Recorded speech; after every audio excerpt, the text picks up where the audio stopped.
ಗೊತ್ತಿಲ್ಲ, 20 ವರ್ಷ 30 ವರ್ಷ ಎಕ್ಸ್ಪೀರಿಯನ್ಸ್ ಅಂತೆ ಟ್ರೇಡಿಂಗ್ ಅಲ್ಲಿ. ಬಟ್ ಒಂದು ಶಾರ್ಟ್ ಸೆಲ್ಲಿಂಗ್ ಅಂದ್ರೆ ಹಂಗಂದ್ರೆ ಏನು ಅಂತ ಕೇಳ್ತಾರೆ. ಬೈ ಮಾಡದೆ ಸೆಲ್ ಮಾಡಕ್ಕಾಗತ್ತೇನ್ರಿ? ಈ ತರ ಎಲ್ಲ ಕಥೆ ಬಿಡ್ತಾ ಇರ್ತಾರೆ. ಯಾರು ಲಾಸ್ ಮಾಡ್ಕೊಂಡ್ರು? ಫಂಡಮೆಂಟಲ್ ನೋಡಿದವ್ರು ಲಾಸ್ ಮಾಡ್ಕೊಂಡ್ರು. ಇದು ಏನಾಗುತ್ತೆ, ಸಿಸ್ಟಮ್ ನೋಡಿದವ್ರು ಯಾರು ಲಾಸ್ ಮಾಡ್ಕೊಂಡಿಲ್ಲ. ಫಂಡಮೆಂಟಲ್ ನೋಡ್ಬೇಕಾಗಿರೋದು ಬೇರೆ ಯಾರು ಟ್ರೇಡರ್ ಏನಿದೆ ನೋಡೋದು. ಮಾರ್ಕೆಟ್ ಮೇಲೆ ಹೋದ್ರೆ ಏನು, ಅವ್ರ ಸ್ಟಾಕ್ ಸತ್ಯಂ ಸ್ಟಾಕ್ಸ್ 100 ರೂಪಾಯಿಂದ 500 ರೂಪಾಯಿ ಹೋಗ್ಲಿ, 500 ರೂಪಾಯಿಂದ 9 ರೂಪಾಯಿ ಕೊಡ್ಲಿ, 10 ರೂಪಾಯಿ ಕೊಡ್ಲಿ, ಟ್ರೇಡರ್ ಏನ್ ಪ್ರಾಬ್ಲಮ್ ಅಂತ ನನಗೆ ಇದೊಂದು ಅರ್ಥ ಆಗಿದೆ. ಸುಮ್ಮನೆ ಪ್ರಾಬ್ಲಮ್ ಅಂತಾರೆ, ಏನಕ್ಕೆ ಅಂತ ಅರ್ಥ ಆಗಿದೆ. ಟ್ರೇಡರ್ ನೋಡೋ ಅವಶ್ಯಕತೆ, ಟ್ರೇಡರ್ಸ್ ಯಾಕೆ ಲಾಸ್ ಮಾಡ್ಕೊಂಡ್ರು ಟ್ರೇಡರ್ ಸತ್ಯಮಲ್ಲಿ ನಾವು ಮಾತ್ರ ಅರ್ಥ ಮಾಡೋದಂದ್ರೆ, ನಾವು ನೋಡಿದ್ದು ಡೈನಾಮಿಕ್ ಸಿಸ್ಟಮ್ ಅಲ್ಲಿ ಸೆಲ್ ಕೊಡ್ತಾ ಬೈ ಕೊಡ್ತಾ ಅಷ್ಟೇ ಎರಡೇ ನೋಡಿದ್ವಿ. ಒಬ್ಬ ಟ್ರೇಡರ್ಸ್ ಬೇಕಾಗಿರೋದೇನು, ಎರಡೇ ಕೆಲಸ ಅವ್ನು ಮಾಡ್ಬೇಕಾಗಿತ್ತು. ಒಂದ್ ಸ್ವಲ್ಪ ಅರ್ಥ ಮಾಡ್ತಾರೆ ಯಾಕೆ ಎಷ್ಟು ಪ್ರಾಫಿಟ್ ಬಂದಿತ್ತು ಅಂತ. ಫಂಡಮೆಂಟಲ್ ನೋಡದೇ ಇದ್ರೆ ಮಾತ್ರ ನೀರು ಬರೋದು. ಫಂಡಮೆಂಟಲ್ ನೋಡಿದ್ರೆ ಅಷ್ಟು ರಿವರ್ಸ್ ಆಗಿ ಆಪೋಸಿಟ್ ಕೊಡ್ಬೇಕಾಗುತ್ತೆ. ಈಗ ಇನ್ನೊಂದು ನೀವು ಹೇಳ್ತಿರ್ಬೇಕಾದ್ರೆ ಇನ್ನೊಂದು ಎಕ್ಸಾಂಪಲ್ ನೆನಪು ಬಂತು, ಸತ್ಯಂ ಎಕ್ಸಾಂಪಲ್. ಈಗ ನಾವು ಡೈನಾಮಿಕ್ ಸಿಸ್ಟಮ್ ಯೂಸ್ ಮಾಡಿ ಸತ್ಯಂ ಕ್ರಾಶ್ ಅಲ್ಲಿ ತುಂಬಾ ಅರ್ನ್ ಮಾಡಿದ್ವಿ. ಹೌದು, ಪರ್ಸೆಂಟೇಜ್, ಹ್ಯೂಜ್ ಪರ್ಸೆಂಟೇಜ್. ಇಲ್ಲಿ ಏನಪ್ಪಾ ಅಂದ್ರೆ ತುಂಬಾ ಜನ ಕಂಪ್ನಿ ಸ್ಟಾಕ್ಸ್ ಬೈ ಮಾಡ್ಬೇಕಾದ್ರೆ ಫಂಡಮೆಂಟಲ್ಸ್ ನೋಡಿ, ಏನೋ ಫಂಡಮೆಂಟಲ್ಸ್ ಬಗ್ಗೆ ತುಂಬಾ ಮಾತಾಡ್ತಾರೆ. ಬಟ್ ನಾವೇನು ಫಂಡಮೆಂಟಲ್ಸ್ ನೋಡಿದೆ ತುಂಬಾ ಹ್ಯೂಜ್ ಅರ್ನ್ ಮಾಡಿದ್ವಿ. ಅದೇ ತುಂಬಾ ಜನ ಫಂಡಮೆಂಟಲ್ಸ್ ಬಗ್ಗೆ ಎಲ್ಲ ಹೇಳ್ತಿರ್ತಾರೆ ಅದನ್ನ ಕಂಪ್ನಿ ಬೈ ಮಾಡ್ಬೇಕಾದ್ರೆ. ಸೊ ಸತ್ಯಮಲ್ಲಿ ಏನ್ ರಾಂಗ್ ಆಯ್ತಾ, ಏನ್ ಫಂಡಮೆಂಟಲ್ಸ್ ಏನಾಯ್ತು ಪ್ರಾಬ್ಲಮ್ ಅಲ್ಲಿ?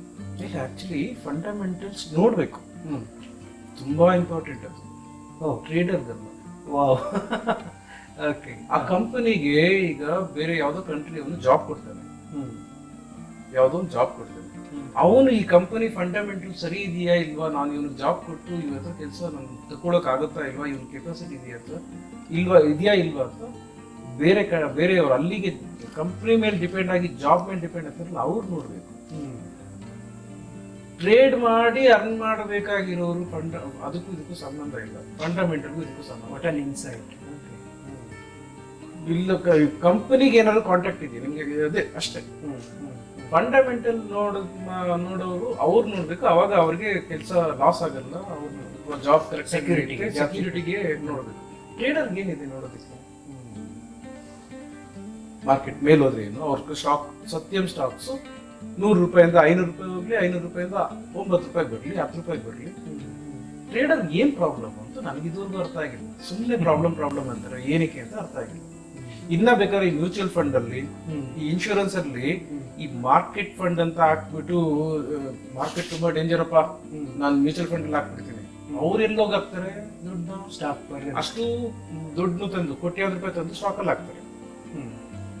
ಅವ್ರು ಕೊಟ್ರಲ್ಲ ಇವಾಗ ಎಷ್ಟೋ ಇನ್ಸ್ಟಿಟ್ಯೂಷನ್ಸ್ ಮಾರ್ಕೆಟ್ ರಿಸೆಷನ್ ಅಂದ್ಬಿಟ್ಟು ಎಷ್ಟು ಸಿಕ್ಕಾಪಟ್ಟೆ ಪ್ರಾಬ್ಲಮ್ ಅಂತೆ. 9 ತಿಂಗಳು 10 ತಿಂಗಳು ಮಾರ್ಕೆಟ್ ಕೆಳಗೆ ಬಂದಿದ್ದೆ. ಅಷ್ಟೊಂದು ಪ್ರಾಬ್ಲಮ್ ಇರೋದು 1 ವರ್ಷದಲ್ಲಿ ಸರಿ ಹೋಗ್ತದೆ ಎಲ್ಲ. ಅವ್ರು ನೋಡ್ಬೇಕು ಫಂಡಮೆಂಟಲ್ಸ್, ಯಾರು ಮ್ಯೂಚುವಲ್ ಫಂಡ್ಸ್, ಆ ಇನ್ಸ್ಟಿಟ್ಯೂಷನ್ ಅವ್ರು ನೋಡ್ಬೇಕು, ಕೇರ್ ತಗೋಬೇಕು. ಟ್ರೇಡರ್ ನೋಡೋ ಅವಶ್ಯಕತೆ ಇಲ್ಲ. ಟ್ರೇಡರ್ಸ್ ಬೇಕಾಗಿ ಯಾಕೆ ಲಾಸ್ ಮಾಡ್ಕೊಂಡ್ರು ಟ್ರೇಡರ್ ಸತ್ಯಮಲ್ಲಿ ನಾವು ಮಾತ್ರ ಅರ್ನ್ ಮಾಡೋದಿದ್ರೆ, ನಾವು ನೋಡಿದ್ದು ಡೈನಾಮಿಕ್ ಸಿಸ್ಟಮ್ ಅಲ್ಲಿ ಸೆಲ್ ಕೊಡ್ತಾ ಬೈ ಕೊಡ್ತಾ ಅಷ್ಟೇ ಎರಡೇ ನೋಡಿದ್ದು. ಒಬ್ಬ ಟ್ರೇಡರ್ ಬೇಕಾಗಿರೋದೇನು, ಎರಡೇ ಕೆಲಸ ಅವ್ನು ಮಾಡ್ಬೇಕಾಗಿರೋದು. ಒಂದ್ ಸ್ವಲ್ಪ ಅರ್ಥ ಮಾಡ್ಕೊಂಡ್ಮೇಲೆ ಒಂದು ಬೈ ಮಾಡ್ಬೇಕು, ಇಲ್ಲ ಸೆಲ್ ಮಾಡ್ಬೇಕು. ಕ್ಯಾಶ್ ಮಾರ್ಕೆಟ್ ಆದ್ರೆ ಬೈ ಮಾಡ್ಬಿಟ್ಟು ಪ್ರಾಫಿಟ್ ಬುಕ್ ಮಾಡ್ಬೇಕು. ಫ್ಯೂಚರ್ ಮಾರ್ಕೆಟ್ ಅಲ್ಲಿ ಆದ್ರೆ ಲಾಂಗ್ ಪೊಸಿಷನ್ ಅಂತ ತಗೊಂಡು ಅದೇನಾದ್ರು ನೆಕ್ಸ್ಟ್ ಮಂತ್ ಏನಾದ್ರು ರೋಲ್ ಓವರ್ ಮಾಡ್ಕೊಂಡು ಮತ್ತೆ ಸೆಲ್ ಬಂತ ಅದನ್ನ ಕವರ್ ಮಾಡಿ ರಿವರ್ಸ್ ಮಾಡೋದು, ಶಾರ್ಟ್ ಮಾಡೋದು. ಕೆಳಗೆ ಬಂದ ತಕ್ಷಣ ಮತ್ತೆ ಡೌನ್ವರ್ಡ್ ರೋಲ್ ಓವರ್ ಮಾಡ್ಕೊಂಡು ಸತ್ಯಂ 500 ರೂಪಾಯಿಯಿಂದ 500 rupees ಬಿಲೋ 10 rupees ವರೆಗೂ ಬಂದ್ಬಿಡ್ತು within no time. Correct, 6 ರೂಪಾಯಿ ವರೆಗೂ ಟಚ್ ಆಗಿತ್ತು ಅನ್ಸುತ್ತೆ ಅಲ್ವಾ? ಸೊ ಟ್ರೇಡರ್ ಏನ್ ಲಾಸ್ ಆಯ್ತು? Huge profit. ಕರೆಕ್ಟ್ ಆಗಿ ಗೊತ್ತಿದ್ರು ಅವ್ರಿಗೆ ಟೈಮ್ಲಿ. ಯಾರು ಲಾಸ್ ಮಾಡ್ಕೊಂಡ್ರು? ಫಂಡಮೆಂಟಲ್ ನೋಡಿದವ್ರು ಲಾಸ್ ಮಾಡ್ಕೊಂಡ್ರು. ಇದು ಏನಾಗುತ್ತೆ, ಸಿಸ್ಟಮ್ ನೋಡಿದವ್ರು ಯಾರು ಲಾಸ್ ಮಾಡ್ಕೊಂಡಿಲ್ಲ. ಫಂಡಮೆಂಟಲ್ ನೋಡ್ಬೇಕಾಗಿರೋದು ಬೇರೆ ಯಾರು ಟ್ರೇಡರ್ ಅಲ್ಲ. ಫಂಡಮೆಂಟಲ್ ಒಂದು ಕಂಪನಿ ನೋಡಕ್ ಆಗುತ್ತ, ಸಾವಿರಾರು ಕಂಪನಿ ಇದೆ ಸ್ಟಾಕ್ ಮಾರ್ಕೆಟ್ ಅಲ್ಲಿ ಅಲ್ವಾ? ಈಚ್ ಅಂಡ್ ಎವ್ರಿ ಫಂಡಮೆಂಟಲ್ ನೋಡೋದಾದ್ರೆ ಇವನ್ ಲೈಫ್ ಏನಾಗ್ಬಿಡುತ್ತೆ, ಏನ್ ಫಂಡಮೆಂಟಲ್ ಅವನ್ ನೋಡ್ಕೊಳಕ್ಕಾಗಲ್ಲ. ಟ್ರೈನ್ ಮಾಡಿದೆ ಅವಾಗ ಇನ್ನೊಂದು. ಸೊ ನೋಡಿ ಸತ್ಯಂ ವೆರಿ ಸಿಂಪಲ್ ಡೈನಮಿಕ್ ಸಿಸ್ಟಮ್ ಅಲ್ಲಿ 15th September 2008 ಸೆಲ್ ಕೊಟ್ಟಿದ್ದು.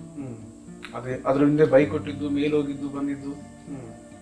ಯಾವತ್ತು ಸತ್ಯಂದು ಹ್ಯೂಜ್ ಪ್ರಾಬ್ಲಮ್ ಆಗಿದ್ದು 7th Jan, particular day 7th Jan. As A trader ಒಳಗಡೆ ಏನ್ ಪ್ರಾಬ್ಲಮ್ ಇತ್ತು ಅಂದ್ರೆ ಅದಕ್ಕೆ ಮುಂಚೆನೆ ನಮ್ಗೆ ಸೆಪ್ಟೆಂಬರ್ಗೆ ನ್ಯೂಸ್ ಬಂದಿದೆ, ಸಿಸ್ಟಮ್ಗೆ ಇನ್ಫಾರ್ಮೇಶನ್ ಬಂದಿದೆ, ಈ ಸತ್ಯಂ ಮುಳುಗೋಗುತ್ತೆ. ಅಲ್ಲಿಂದ ಆ ಅವರೇಜ್ ನೆಕ್ಸ್ಟ್ ಡೇ ನಾವು 365 ಓಪನ್ ಆಯ್ತು ಮಾರ್ಕೆಟ್. ಆವರೇಜ್ ಆಗಿ 350ಗೆ ಶಾರ್ಟ್ ಮಾಡಿ ಇಟ್ಕೊಂಡಿದ್ವಿ. ಶಾರ್ಟ್ ಮಾಡಿ ಎಷ್ಟು ಲಾಟ್ ಸೈಜ್ ಫ್ಯೂಚರ್ ಅಲ್ಲಿ 600 ಶೇರ್ಸ್ ಲಾಟ್ ಸೈಜ್ ಪರ್ ಒಂದು ಲಾಟ್ಗೆ 600 ಶೇರ್ಸ್ 350 ರೂಪಾಯಿಗೆ ಶಾರ್ಟ್ ಮಾಡಿಬಿಟ್ಟು ಇದು ನೀಟಾಗಿ ಮುಳುಗೋಗ್ತಾನೆ ಇದೆ. ನಮಗೇನಾದ್ರು ಪ್ರಾಬ್ಲಮ್? ನೋ ಪ್ರಾಬ್ಲಮ್, ಪ್ರಾಫಿಟ್ ಆಗ್ತಿದಿಲ್ಲ. ಎಷ್ಟು ಯಾಕೆ ತಲೆ ಮೇಲೆ ಕೈ ಇಟ್ಕೊಂಡು ಕೂತ್ಕೋಬೇಕು? ಒಂದೊಂದು ವಾರಕ್ಕೂ ಒಂದೊಂದು ಪಾರ್ಟಿ ಮಾಡ್ಬೇಕು ನಾವು.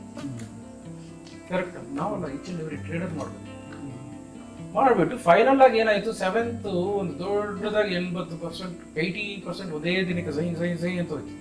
ನೆಕ್ಸ್ಟ್ ಡೇ ನೋಡಿದ್ರೆ ಲೋ ಎಷ್ಟು, ಬಿಲೋ 10 rupees ಅಲ್ವಾ? ಬೇಡ, 350 ರೂಪಾಯಿಗೆ ನಾವು ಶಾರ್ಟ್ ಮಾಡಿದ್ವಿ, 20 ರೂಪಾಯಿ ಕವರ್ ಮಾಡು. ಸೊ ಇಷ್ಟು ಬಂದಿದೆ, ಇನ್ನೇನಿದೆ ಇದ್ರ ಮುಳುಗೋದಕ್ಕೆ ಅಂದ್ಬಿಟ್ಟು ಕವರ್ ಮಾಡ್ಬಿಟ್ಟಿದ್ರ. ಎಷ್ಟು ಪ್ರಾಫಿಟ್? ಪ್ರೈಸ್ ಎಷ್ಟು ಪ್ರಾಫಿಟ್? 330 rupees profit. ಮತ್ತೆ 20 rupees ರೇಂಜಲ್ಲಿ ಕವರ್ ಮಾಡಿದ್ವಿ. ಸೊ ಡಿಫ್ರೆನ್ಸ್ ಎಷ್ಟು? 94.28% ಡಿಫ್ರೆನ್ಸ್ ಕ್ಯಾಶ್ ಮಾರ್ಕೆಟ್ ಅಲ್ಲಿ, ಕ್ಯಾಶ್ ಅಲ್ಲಿ ಆನ್ ಪ್ರೈಸ್. ಕರೆಕ್ಟಾ? ಯಾರು ಕೊಡ್ತಾರೆ? ಯಾರು ಕೊಡ್ತಾರೆ ಸರ್? ಓನ್ಲಿ ಮಾರ್ಕೆಟ್ ಕೊಡಬೇಕು. ಪ್ರಾಫಿಟ್ ಫ್ಯೂಚರ್ ಮಾರ್ಕೆಟ್ ಅಲ್ಲಿ ನಿಮ್ಗೆ ಎಷ್ಟು ಪರ್ಸೆಂಟ್ ಪ್ರಾಫಿಟ್ ಅಂತ ಹೇಳ್ತೀರಾ ಆನ್ ಇನ್ವೆಸ್ಟ್ಮೆಂಟ್? ಅವತ್ತು ನೀವು ಕೊಡಬೇಕಾಗಿದ್ದು 350 rupees ಇದ್ದಾಗ ಮಾರ್ಜಿನ್ ಬಂದು ಸ್ಪ್ಯಾನ್ ಮಾರ್ಜಿನ್ ಬಂದು ಕೊಡಬೇಕಾಗಿದ್ದು 22%. ಓಕೆ, 600 ಶೇರ್ಗೆ ಎಷ್ಟಾಯ್ತು ನಿಮ್ಗೆ? ಅಪ್ರಾಕ್ಸಿಮೇಟ್ಲಿ 46 ಇಂದ 47,000 rupees ಇನ್ವೆಸ್ಟ್ಮೆಂಟ್. ಕರೆಕ್ಟ್? 47,000 ರೂಪಾಯಿ ಇನ್ವೆಸ್ಟ್ ಮಾಡಿಬಿಟ್ಟು ಫೈನಲಿ ನಿಮ್ಗೆ ಎಷ್ಟು ಬಂದಿದ್ದು ಪ್ರಾಫಿಟ್? ಸೆಪ್ಟೆಂಬರ್ ಇಂದ ಸೆಪ್ಟೆಂಬರ್ 15th ಇಂದ Jan 7th 8th ಕವರ್ ಮಾಡಿದ್ರಿ. September, October, November, December, Jan 5 months. 47,000 50,000 ರೂಪಾಯಿ ಇಟ್ಕೊಳ್ಳಿ, ರೌಂಡ್ ಆಫ್ ಮಾಡಿ. 528.5% ಪ್ರಾಫಿಟ್ ನಿಮ್ಗೆ. ಓ ಮೈ ಗಾಡ್. ಓಕೆ, 5 ತಿಂಗಳಲ್ಲಿ ತಿಂಗಳಿಗೆ ಎಷ್ಟು ಪ್ರಾಫಿಟ್ ಆಯ್ತು? ಅವರೇಜ್ ಮಾಡಿದ್ರೆ 100% ಪ್ಲಸ್ ಆಯ್ತು. ಇದು ಅದನ್ನು 4 months 4.5 months ಅಷ್ಟೇ. ನೆಟ್ ನಿಮ್ಗೆ ಉಳ್ಕೊಂಡಿದ್ದು 2 ಲಕ್ಷ ರೂಪಾಯಿ. ನಿಯರ್ಲಿ 1,98,000 rupees, 99,000 rupees ಬರುತ್ತೆ. ಯಾಕೆ ಎಷ್ಟು ಪ್ರಾಫಿಟ್ ಬಂದಿದ್ದು ಅಂತ ಕೇಳಿದ್ರೆ, ಫಂಡಮೆಂಟಲ್ ನೋಡದೇ ಇದ್ರೆ ಮಾತ್ರ ಇದು ಬರೋದು. ಫಂಡಮೆಂಟಲ್ ನೋಡಿದ್ರೆ ಅಷ್ಟು ರಿವರ್ಸ್ ಆಗುತ್ತೆ. ಓಕೆ, ಆಪೋಸಿಟ್ ಆಗುತ್ತೆ. ಅಷ್ಟು ಕೊಡ್ಬೇಕಾಗುತ್ತೆ. ಒಂದು ಕ್ವಶನ್ ಕೇಳ್ಬೋದು ನಾರ್ಮಲಿ ಟ್ರೇಡರ್ಸ್. ಇಲ್ಲ, ನಾವು ಕ್ಯಾಶ್ ಮಾರ್ಕೆಟ್ ಅಲ್ಲಿ ಮಾಡ್ತಾ ಇರೋದು, ನಮ್ಗೆ ಫ್ಯೂಚರ್ ಬಗ್ಗೆ ಗೊತ್ತಿಲ್ಲ, ಫ್ಯೂಚರ್ ಮಾರ್ಕೆಟ್ ಬಗ್ಗೆ ಗೊತ್ತಿಲ್ಲ, ಬಟ್ ನಾವು ಶಾರ್ಟ್ ಮಾಡೋಕ್ಕೆ ನಮ್ಗೆ ಆಗಲ್ವಲ್ಲ ಕ್ಯಾಶ್ ಮಾರ್ಕೆಟ್ ಅಲ್ಲಿ. ಗೊತ್ತಿರೋದು ಅವತ್ತು ತಪ್ಪದು. ಅಷ್ಟು ತಿಳ್ಕೊಳ್ಬೇಕು. ಫ್ಯೂಚರ್ ಮಾರ್ಕೆಟ್ ಅನ್ನೋದು ಏನಿದೆ, ಅಲ್ಲಿ ಬೈ ಸೆಲ್ ಎರಡನ್ನ ಕರೆಕ್ಟ್ ಆಗಿ ತಿಳ್ಕೊಳ್ತೀನಿ, ಕಂಟಿನ್ಯೂ ಮಾಡ್ತಾ ಇರ್ತಾರೆ ಜೀವನ ಪೂರ್ತಿ. 20 ವರ್ಷ 30 ವರ್ಷ ಎಕ್ಸ್ಪೀರಿಯನ್ಸ್ ಅಂತೆ ಟ್ರೇಡಿಂಗ್ ಅಲ್ಲಿ. ಬಟ್ ಒಂದು ಶಾರ್ಟ್ ಸೆಲ್ಲಿಂಗ್ ಅಂದ್ರೆ ಹಂಗಂದ್ರೆ ಏನು ಅಂತ ಕೇಳ್ತಾರೆ. ಬೈ ಮಾಡದೆ ಸೆಲ್ ಮಾಡಕ್ಕಾಗತ್ತೇನ್ರಿ? ಈ ತರ ಎಲ್ಲ ಕಥೆ ಬಿಡ್ತಾ ಇರ್ತಾರೆ. ಅಂತವ್ರು ಫಂಡಮೆಂಟಲ್ ಹಿಂದೆ ಹೋಗೋದ್ರಲ್ಲಿ ಹೋಗದೆ ಇರೋ ಹೋಗ್ತಾರೆ ಅನ್ನೋದ್ರಲ್ಲಿ ಆಶ್ಚರ್ಯ. ಸೊ ಇದೇ ಜಾಗ ಇಟ್ಕೊಂಡ್ರೆ ಸುಮಾರು ಜನ ಇನ್ವೆಸ್ಟರ್ಸ್ ಇದ್ದಾರೆ. ಅವ್ರು ಬಂದು 1 ವರ್ಷ 2 ವರ್ಷ 3 ವರ್ಷ 5 ವರ್ಷ 10 ವರ್ಷದವರೆಗೂ ಸ್ಟಾಕ್ಸ್ ಇಟ್ಕೊಂಡಿರ್ತಾರೆ. ಒಂದು ಸ್ವಲ್ಪ ಫುಲಿಶ್ನೆಸ್ಸು ಇದೆ, ಅಟ್ ದ ಸೇಮ್ ಟೈಮ್ ಬುದ್ಧಿವಂತರೂ ಆಗ್ತಾರೆ. ಅವ್ರು ಅದ್ರ ಬಗ್ಗೆ ಕೇರ್ ಮಾಡಲ್ಲ. 10 ರೂಪಾಯಿ ತಗೊಂಡಿರ್ತಾರೆ, 5 ರೂಪಾಯಿ ಹೋದ್ರು ಕೇರ್ ಮಾಡಲ್ಲ, 5 ರೂಪಾಯಿ ಹೋದ್ರು ಕೇರ್ ಮಾಡಲ್ಲ. ಆತರ ಒಂದು 100 ಸ್ಟಾಕ್ಸ್ ಇಟ್ಕೊಂಡಿರ್ತಾರೆ. ಅವರು ನಿಜವಾಗ್ಲೂ ತುಂಬಾ ಒಳ್ಳೆ ದುಡ್ಡು ಮಾಡ್ತಾ ಇರ್ತಾರೆ. ಬಟ್ ಡೈನಮಿಕ್ ಸಿಸ್ಟಮ್ ಕ್ರಿಯೇಟ್ ಆಗಿದೆ ಏನಕ್ಕೆ ಅಂದ್ರೆ ಏನೋ ದುಡ್ಡು ಮಾಡೋದಕ್ಕಲ್ಲ, ಮಲ್ಟಿಪ್ಲೈ ಮಾಡೋದಕ್ಕೆ. ಪ್ರಿಂಟಿಂಗ್ ಮಿಷನ್ ಅಲ್ಲಿ ಮಿಂಟಲ್ಲಿ ಹೊಡಿತಾರಲ್ಲ, ಅದಕ್ಕಿಂತ ಸ್ಪೀಡ್ ಆಗಿ ಪ್ರಿಂಟ್ ಆಗುತ್ತೆ. ಅದು ಈಗ ಒಂದು ಸ್ಟಾಕ್ ಮಾರ್ಕೆಟ್ ಅಲ್ಲಿ ಆಗೋದು. ಸೊ ಇಲ್ಲಿ ಕ್ಯಾಶ್ ಮಾರ್ಕೆಟ್ ಅವರೇ ಇರ್ಲಿ, for example Satyam according to this system cash market ಅಲ್ಲಿ ಇರೋದು ಹಂಗೆ ಇದ್ಕೊಳ್ಳಿ. ಫ್ಯೂಚರ್ ಮಾರ್ಕೆಟ್ ಅಲ್ಲಿ 601 ದಾಟಿದೆ, ಎಷ್ಟಿದೆಯೋ ಅದಕ್ಕೆ ಈಕ್ವಲ್ ಆಗಿ ಫ್ಯೂಚರ್ ಅಲ್ಲಿ ಶಾರ್ಟ್ ಮಾಡ್ಬಿಟ್ಟಿದ್ರೆ ಏನಾಗಿರೋದು? ಪ್ರಾಫಿಟ್ ಬೇಡ, ಬಟ್ ಪ್ರಾಫಿಟ್ ಲಾಕ್ಡ್ 100%. ಇವನ್ ಸಣ್ಣದಾಗಿ ಥಿಂಕ್ ಮಾಡೋದಾಗಲ್ಲ. ಬಟ್ ಏನಪ್ಪ ಇಲ್ಲಿ ಸೆಲ್ ಬರುತ್ತಂತೆ ನಮ್ಗೆ ಹೆಂಗ್ ಗೊತ್ತಾಗ್ಬೇಕು? ಡೈನಾಮಿಕ್ ಸಿಸ್ಟಮ್ ಇದ್ರೆ ಗೊತ್ತಾಗುತ್ತೆ, ಇಲ್ಲ ಹೆಂಗ್ ಗೊತ್ತಾಗುತ್ತೆ? ಟಿಪ್ಸು ಕಾಸು ತಗೊಂಡ್ರೆ ಎಲ್ಲಿ ಗೊತ್ತಾಗುತ್ತೆ? ಬೆಳಗ್ಗೆ ಟಿಪ್ಸ್ ಕೊಟ್ಟ 20% ಕೆಳಗೆ ಬಂತು, ಬೈ ಮಾಡಿ ಅಂತ. ಇನ್ನೊಂದು 20% ಕೆಳಗೆ ಬಂತು, ಕವರ್ ಮಾಡ್ಬಿಡಿ ಅಂತ. ಇನ್ನೊಂದು 20% ಕೆಳಗೆ ಬಂತು, ಬೈ ಮಾಡಿ ಅಂತ. ಇನ್ನೊಂದು 20% ಕೆಳಗೆ ಬಂತು, ಕವರ್ ಮಾಡ್ಬಿಡಿ ಅಂತ. ಆಮೇಲೆ ಆರಾಮಾಗಿ ಮೇಲೆ ನಾರ್ಮಲಿ ಆಗೋದೇ ಅದು. ಟಿಪ್ಸು ಕಾಲ್ಸ್ ಅಲ್ಲ ಅಷ್ಟೇ ನಡೆಯೋದು. 4 ತಿಂಗಳು ಕಾಯ್ಬೇಕಾ ಅಂದ್ರೆ ಇಷ್ಟು ದುಡ್ಡು ಬೇಡವಾ? 500% ಅದು. 500%, 528%. ತಿಂಗಳಿಗೆ 100% ಯಾವ್ದಾದ್ರು ಕೊಡ್ತಾರೆ ಬ್ಯಾಂಕ್ ಅವ್ರು.